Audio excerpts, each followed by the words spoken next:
Hello और खुशामदीद। कानून के तालिब इल्मों और लीगल केसेस को गहराई से समझने का शौक रखने वालों के लिए आज का ये एक्सप्लेनर बहुत खास होने वाला है।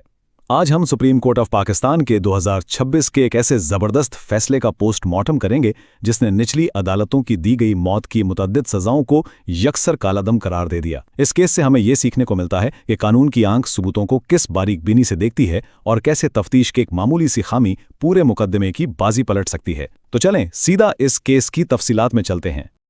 केस के हकाइक की तरफ जाने से पहले इस एक बुनियादी उसूल पर गौर करें, फ़वाइद शक यानी बेनिफिट ऑफ डाउट। अब हम सब जानते हैं कि ये क्रिमिनल लॉ का वो बुनियादी स्तून है जिस पर आज का ये पूरा कानूनी तज्जिया खड़ा है।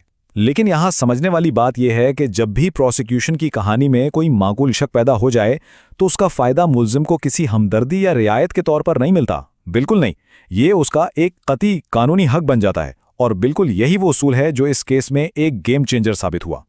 आज हम जिन अहम नुकात को कवर करेंगे उनमें इस केस का तारुफ, वाक़े का पस मंज़र, लगाई गई कानूनी दफ़ात, शवाहिद में मौजूद वो बड़ी खामियां जिन्होंने केस को कमज़ोर किया, कानूनी मसाइल पर सुप्रीम कोर्ट की रूलिंग और आखिर में केस का हतमी फैसला शामिल हैं।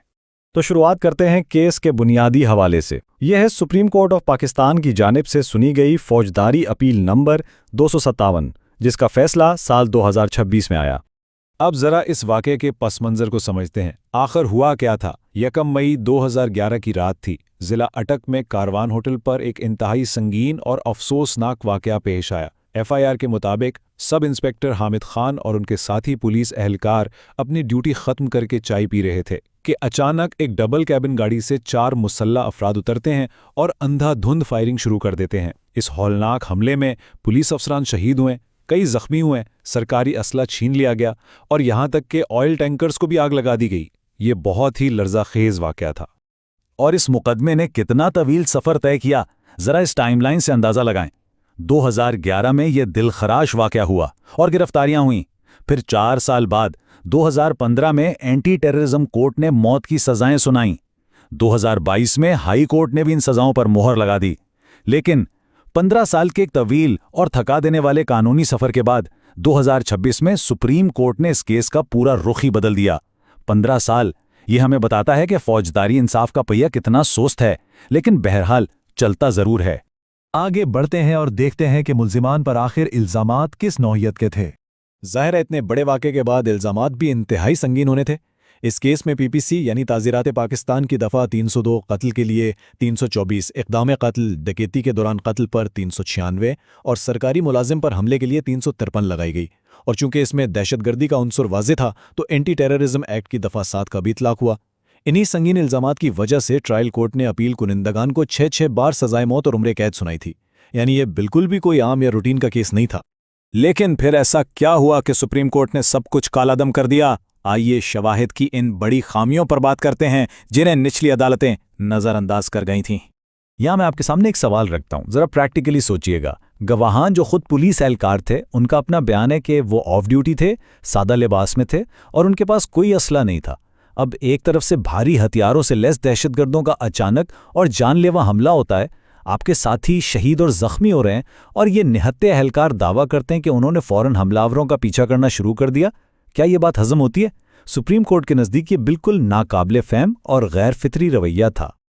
और सिर्फ यही नहीं, प्रोसिक्यूशन का ये भी दावा था कि इन चश्मदीद गवाहों ने इस रात के अंधेरे में महज गाड़ी की हेडलाइट्स की रोशनी में और वो भी चंद सेकंड्स के अंदर हमलावरों के कद, उम्रें, हुलिया और कपड़ों के रंग तक बिल्कुल परफेक्टली नोट कर लिए थे। अब हकीकत क्या है? सुप्रीम कोर्ट ने बड़ी ज़बरदस्त बात कही कि भाई अचानक होने वाले ऐसे खौफनाक हमले में इंसान की सबसे पहली फितरी जिबिल्लत अपनी जान बचाना और छुपने की जगह तलाश करना होती है। किसी के पास इतना होश नहीं होता कि वो हमलावरों की इतनी बारीक तफसीलात स्कैन करने बैठ जाए।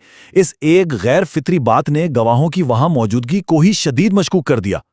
अब आते हैं इस केस के सबसे बड़े और फेटल कानूनी फ्लॉ की तरफ, जो कि गैर कानूनी शनाख्ती परेड थी। लॉ स्टूडेंट्स के लिए ये पॉइंट खास तौर पर नोट करने वाला है। इस केस में पुलिस ने क्या किया? तमाम मुल्ज़मान को एक ही लाइन में खड़ा करके मुश्तरका यानी जॉइंट शनाख्ती परेड करवा दी, जबकि सुप्रीम कोर्ट के वाज़े अहकामात और पिछली जजमेंट्स मौजूद हैं कि हर मुल्ज़िम की शनाख्ती परेड लाजमन अलग अलग होनी चाहिए। एक जॉइंट परेड को कानून की नज़र में बिल्कुल अनसेफ और नाकाबिल एतबार माना जाता है। ये तरीका ही सिरे से गलत था। और अगर थोड़ी बहुत कसर रह गई थी तो वो इस बात ने पूरी कर दी कि इन मुल्जिमान की शनाख्त तो परेड से बहुत पहले ही पुलिस को मालूम थी।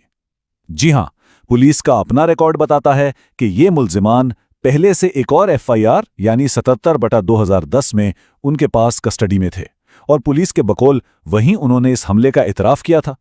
तो भाई, जब पुलिस को पहले से ही पता था कि ये कौन हैं और कैसे दिखते हैं, तो फिर बाद में होने वाली इस शनाख्ती परेड की क्या हैसियत रह जाती है? उसकी सारी कानूनी तकदीस, उसकी सैंक्टिटी तो वहीं ख़त्म हो गई। तो इन सब हक़ाइक़ के बाद अब हम हतमी फैसले और उसके खुलासे की तरफ चलते हैं। अगर हम उसे समराइज करें तो प्रोसिक्यूशन का पूरा केस इन 3 सुतूनों पर खड़ा था और ये तीनों ही गिर गए। गवाहों के गैर फितरी रवैये ने उनकी मौजूदगी को ही सवाल या निशान बना दिया। जॉइंट शिनाख्ती परेड ने इस सबूत को गैरकानूनी कर दिया और मुल्ज़मानों के पहले से हिरासत में होने ने शनाख्त के पूरे प्रोसेस को बेमानी कर दिया। इन सब ने मिलकर इस केस में शक का ऐसा पहाड़ खड़ा कर दिया जिसे नज़रअंदाज करना नामुमकिन था। और फिर सुप्रीम कोर्ट ने क्रिमिनल लॉ के इसी सुनहरी उसूल पर अमल किया। अगर सबूतों में कोई एक भी ऐसी खामी निकल आए जो एक आम समझदार इंसान के जहन में माकूल शक पैदा कर दे, तो उसका फ़ायदा मुल्जिम को हर सूरत मिलना चाहिए। बदकिस्मती से निचली अदालतें प्रोसिक्यूशन के केस में मौजूद उन वाज़े और संगीन खामियों को देखने में नाकाम रही थी। इन तमाम ठोस कानूनी दलाइल और शवाहिद की कमजोरियों को सामने रखते हुए सुप्रीम कोर्ट ने अपना हतमी फैसला सुना दिया। अदालत ने निचली अदालतों की दी गई मौत और उम्र कैद की तमाम सज़ाओं को सेट असाइड कर दिया, यानी काल अदम करार दे दिया, और अपील करदंगानों को इन शुकूक का फ़ायदा देते हुए तमाम इल्ज़ामात से मुकम्मल तौर पर बरी कर दिया। तो ये था इस अहम केस का तफसीली तज्ज़िया।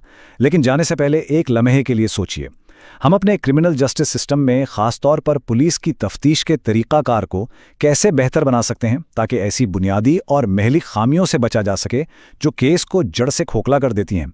ये वो सवाल है जिसका जवाब हमें ढूंढना है। उम्मीद है इस एक्सप्लेनर से आपकी कानूनी मालूमात में ज़रूर इजाफा हुआ होगा।